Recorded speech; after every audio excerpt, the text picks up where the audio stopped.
पूर्व मंत्री संजय राउत ने नासिक में बयान दिया कि एकनाथ शिंदे की पार्टी एकजुट नहीं रहेगी और कई लोग बीजेपी में शामिल होंगे। राउत ने चुनावी मुद्दे पर अपनी बात कही। कहा कि प्रत्येक विधानसभा में 20 से 25 हजार वोट बढ़ाए गए हैं और चुनाव आयोग ने बैलेट पेपर पर मतदान करने की अनुमति नहीं दी। उन्होंने ये भी कहा कि जो मॉक पोल कर रहे हैं उनके खिलाफ देशद्रोह के आरोप लगाए जाएंगे। वे नासिक में मीडिया से बात कर रहे थे। हाच खरा कळीचा मुद्दा आणि निकाल लागल्यापासून महाराष्ट्रातला प्रत्येक जाणकार हाच प्रश्न विचारतो। आता नाशिकला मी आहे आणि आम्ही थोड्या वेळी आमचे सुधाकरराव बडगुजर असतील, बागुल असतील, सगळे आमचे डीजी सूर्यवंशी, आम्ही त्याच विषयावर बोलत होतो की शेवटच्या तासात 2 तासामध्ये जे मतदान अचानक वाढलेलं दिसतंय हाच घोटाळा आहे आणि त्याचं उत्तर या देशाचा निवडणूक आयोगही देऊ शकला नाही। आम्ही सगळे निवडणूक आयोगाकडे वारंवार निवडणूक आयोग एकच म्हणतो ऐसा हो सकता है। अरे ऐसा हो सकता है म्हणजे काय? 76 लाख आणि आपण जर 76 लाखांचं जर तुम्ही विभागणी केली नीट, साधारण 150 मतदारसंघा व त्याच्या पुढे, तर प्रत्येक विधानसभा मतदारसंघामध्ये 20 ते 25 हजार मतं वाढवली आणि प्रत्येक बूथवर 100 ते 150 मतं वाढवली।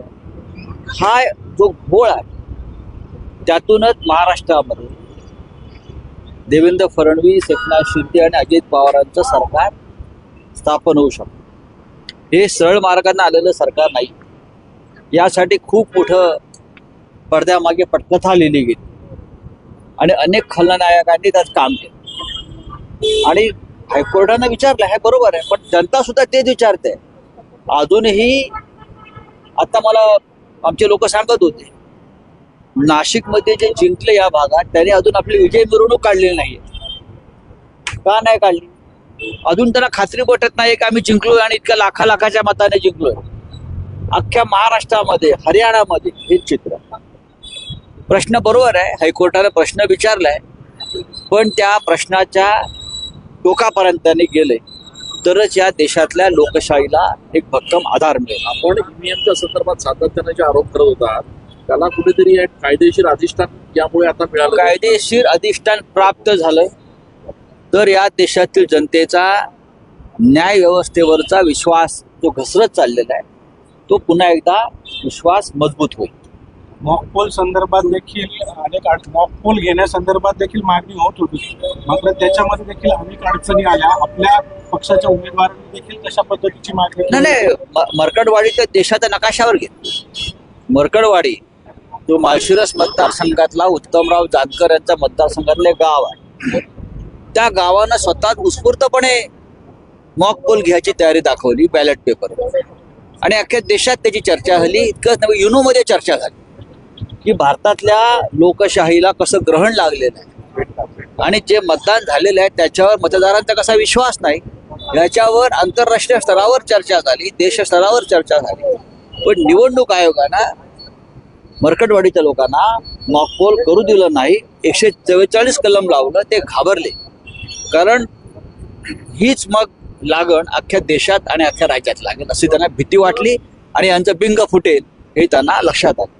24 तारखेला येवला विधानसभा मतदारसंघाची मॉकपोल आहे, पुन्हा एकदा सकाळी सगळी प्रक्रिया केली जाणार आहे। चांगली गोष्ट आहे, पण सरकार शेवटच्या क्षणी तिथे कर्फ्यू लावेल, संचारबंदी, जमावबंदी, 144 कलम, मग मॉकपोल घेणाऱ्यांवर देशद्रोह लावला जाईल, जसं मरकडवाडी धमक्या दिल्या। देशद्रोहाचा गुन्हा, लोकशाही मार्गाने निवडणूक घेण्याचा प्रयत्न करणाऱ्या जनतेला या महाराष्ट्रामध्ये देशद्रोहाच्या गुन्ह्याखाली अटक केली जाईल अशी धमकी दिली जाते। एकनाथ शिंदे पुन्हा नाराज अशी चर्चा सुरू झाली, कारण ते देवेंद्र फडणवीसांच्या बैठकीसाठी देखील गेले नाही आणि स्वपक्षाच्या बैठकीसाठी गेले नाही, ज्युपिटरमध्ये काही चेकअपसाठी गेल्याची माहिती मिळते। कसं बघता? त्यांचा मुळात पक्ष नाही आहे, स्वपक्ष वगैरे सोडून द्या। त्यांचा पक्ष हा भाजपचाच पक्ष आहे, भारतीय जनता पक्षाने निर्माण केलेला पक्ष आहे। जरी त्याला शिवसेना हे नाव दिलं असलं अमित शहांनी, तो अमित शहांचा पक्ष आहे।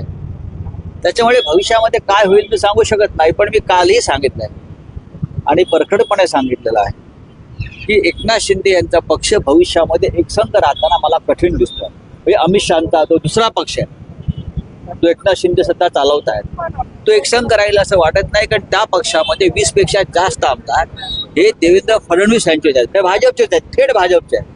अजित पवारांच्या पक्षात सुद्धा किमान 17 ते 18 आमदार हे भाजपने दिलेले आहेत, ते निवडून आलेले आहेत. अशा अनेक ठिकाणी मला या दोन्ही गटांचं काही खरं वाटत नाही. त्यातले अर्धे लोक भाजपात विलीन होतील आणि उरलेले इकडे तिकडे. दोन्ही शिवसेना एकत्र आल्या तर आनंदच होईल, आनंदराव अडसूळ. त्यांचा हा विचार जर मुळात शिवसेना दोन नाही, हे अडसुळांना माहिती आहे.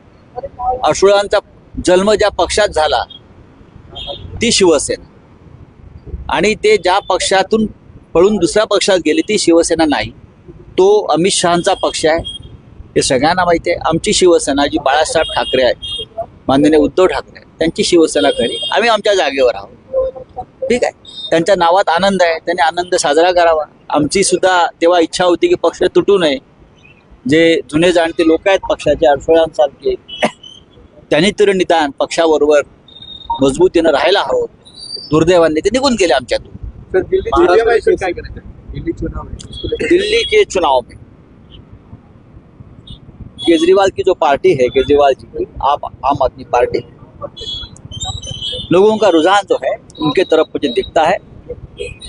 अगर काम के आधार पर हम देखें तो आम आदमी पार्टी फिर एक बार सत्ता पे आएगी. अब 5 तारीख को मोदी जी का कुंभ स्नान है, ऐसा मैं सुना है. पूरे दिन मोदी जी कुंभ में स्नान करते रहेंगे और 5 तारीख को जो वोटिंग का दिन है तो टीवी चैनल पर मोदी का स्नान दिखाएंगे और उसके बाद कुछ वोट यहाँ वहाँ करेंगे. ऐसे लोग हैं, वो दिल्ली की विधानसभा में अलग तरीके से अपना चुनाव लड़ना चाहते हैं, लेकिन काम किया है केजरीवाल जी.